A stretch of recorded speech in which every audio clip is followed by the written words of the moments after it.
What's going down, everybody? It's one half of the Wake Up Crew, Ray G, here to talk some college football week 2 best plays over on PrizePicks. If you are new to the channel, we do not charge for picks. We don't make you pay for picks. Like, damn it, if I like it, I'm going to let you know.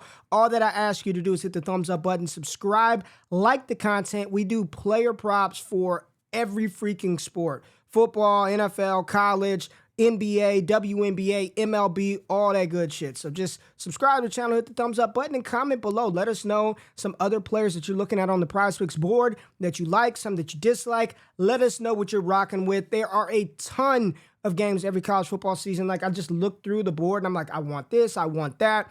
Really difficult to come up with the best ones, but I think we've got some really good plays that we're going to talk about. Remember, just don't get crazy. It's early. The NFL is back. Got a lot that we can do, but make sure you don't miss out on that free cash. Use the promo code WAKEUP right there at the bottom. If you are a new user, they will give you $100 if you put in $100. So, hey, use that email, get your wife's email, your husband's, whomever, but use the promo code WAKEUP and get that free money. But let's dive in. Whoa. Transparency, baby. Before we dive in, the plays that we talked about week 1, we went 2-1-1. I feel great about every damn play that we talked about. Lou Nichols, his fantasy score, smashed that. Kenny McIntosh, over half a touchdown, cashed that one. Kanata Mumpfield, more than 5 receptions. Real close, he pushed. He had 5 on the dot, and the great thing about PrizePicks is even if you push, you don't lose your ticket, right? So that's the beauty of PrizePicks. Yes, if you push, your ticket is not done, gone, and you have a night ruined. Like, you're still good, right? You could still cash out at the end of the night.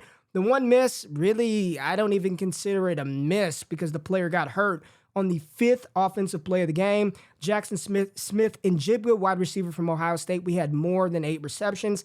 He had 2 in 5 plays. He had 2 receptions, so he was well on his way to going over that as well. But 2-1-1 week 1.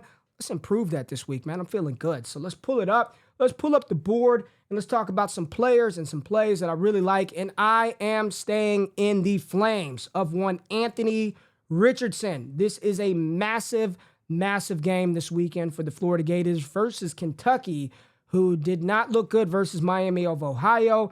Anthony Richardson looked phenomenal, and I want this now before they move it to 3. I bet you it moves up to 3 before kickoff.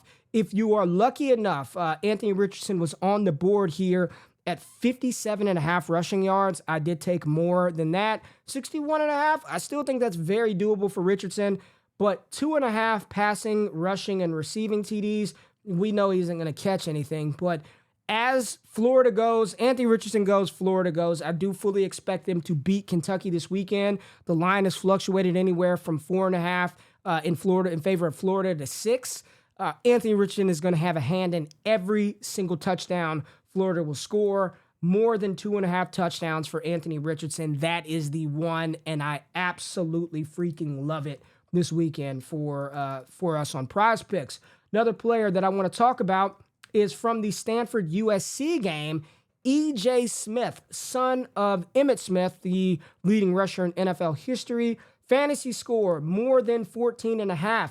In our college football projection model, we have E.J. Smith right at 14.5 fantasy score. USC, I love my Trojans, but that defense is bad. Cameron Montgomery from Rice had 6 carries and 99 yards versus USC last weekend. And Stanford, we know what that David Shaw offense wants to do. They're going to throw 3 tight ends out there. They're going to try to keep USC off the field. How do you stop an explosive offense? It's with a ball control type offense, right? Don't give them multiple opportunities. I love Caleb Williams.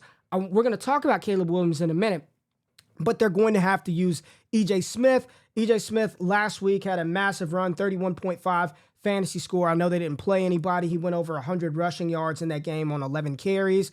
They are going to have to lean on this young junior running back, E.J. Smith, loving the more than 14.5 fantasy score for him. Let's stay in the Pac-12 and go to Arizona State. And I want to talk about Xavier Worthy because his fantasy score is moving. It opened at 11. Damn, I wish I would have got it at 11. But Worthy is a starting running back for the Arizona State Sun Devils. 23.5 fantasy score versus Northern Arizona last game. I believe Valladay had 20-plus rush attempts. He's the guy. He can catch the ball, transfer from Wyoming, and they're playing against Oklahoma State. Their defense is awful. Remember Lou Nichols? We talked about his fantasy score last week was higher than Xavier Valladay on, I think, probably a worse program in Central Michigan. And Lou Nichols absolutely crushed his fantasy score. Xavier Valladay, starting running back, going against the same team that Lou Nichols just had, 2 rushing touchdowns, receiving. He went off versus them. It was an inefficient game, but I don't care how you get there. Just get me to the promised land, baby. Xavier Valladay over 13.5 fantasy score. I don't even know, more than 13.5 fantasy score. I don't even know if this is done moving yet. So really, really like this play as well. All right, those are the 3 plays that the model and the data all lines up. Like, all of this looks good. I want to talk about one of the plays from this from the Stanford USC game, and that's Jordan Addison, right? I want to take more than half a receiving touchdown so bad, but he's going up against a guy by the name of Blue Kelly, who's potentially the number 1 ranked cornerback in the 2023 draft class. I'm pretty sure he's going to shadow Jordan Addison, and while I always say good offense beats great defense, it's going to be a tough matchup for Addison. So I like this number. I actually may roll this on a couple of slips, but there is some hesitation there because the matchup is quite difficult, and I expect Stanford to try to slow this game down and take away Jordan Addison, the number 1 receiver for USC. Another touchdown sort of number that I'm looking at is Spencer Sanders, 3.5, and I know that is sky high. He had 4 passing, 2 rushing last game. I do not expect that to happen versus Arizona State, but Spencer Sanders, when he's in a rhythm, he's so damn good, you guys. He's so good, and there are a couple of plays from Sanders that I like. His rushing TD at half a rushing TD, fantasy score at 30.5. I want to take the more. I want to take it.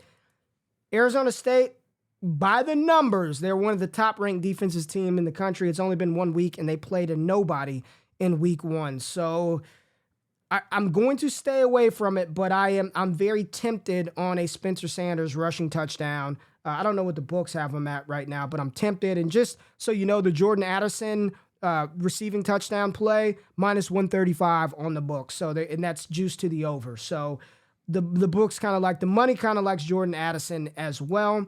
And then I want to talk about the biggest game of the weekend, or at least the most anticipated matchup. I don't think it's going to be a particularly good game, but it's Texas versus Alabama. And Quinn Ewers, I don't know how Texas is going to move the ball consistently against Alabama. 205 passing yards for Quinn. He had 225 versus ULM. He didn't play the whole game.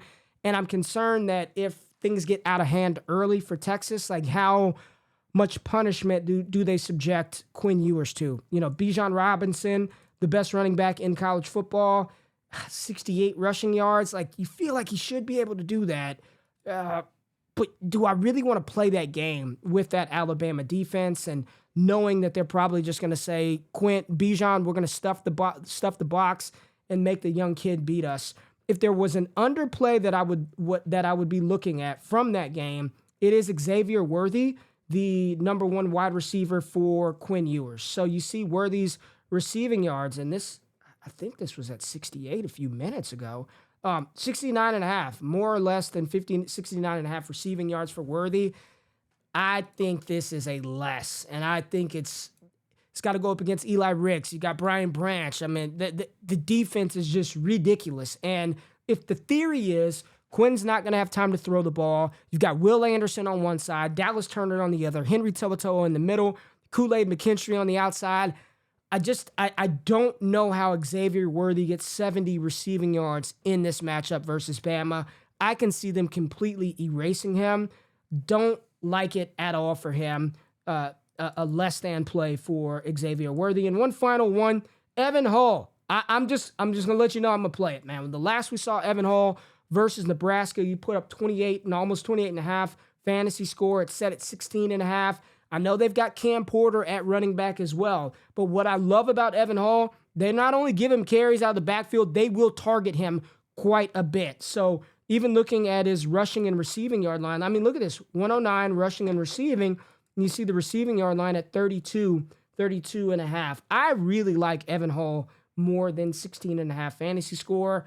Not going to be a core play. The only core plays that I'm going to talk about, in which we're going to review and grade me on, are Anthony Richardson more than 2.5 passing, rushing, and receiving TDs, EJ Smith more than 14.5 fantasy score, and Xavier Worthy more than 13.5 fantasy score for the Week 2 college football win. All right, y'all. I appreciate it. I appreciate you tapping in. If you like the content, if you like the analysis and the process, let me know. Hit the thumbs up button. Like, subscribe to the content, because we don't make you pay for picks. We just give them out, give you our process.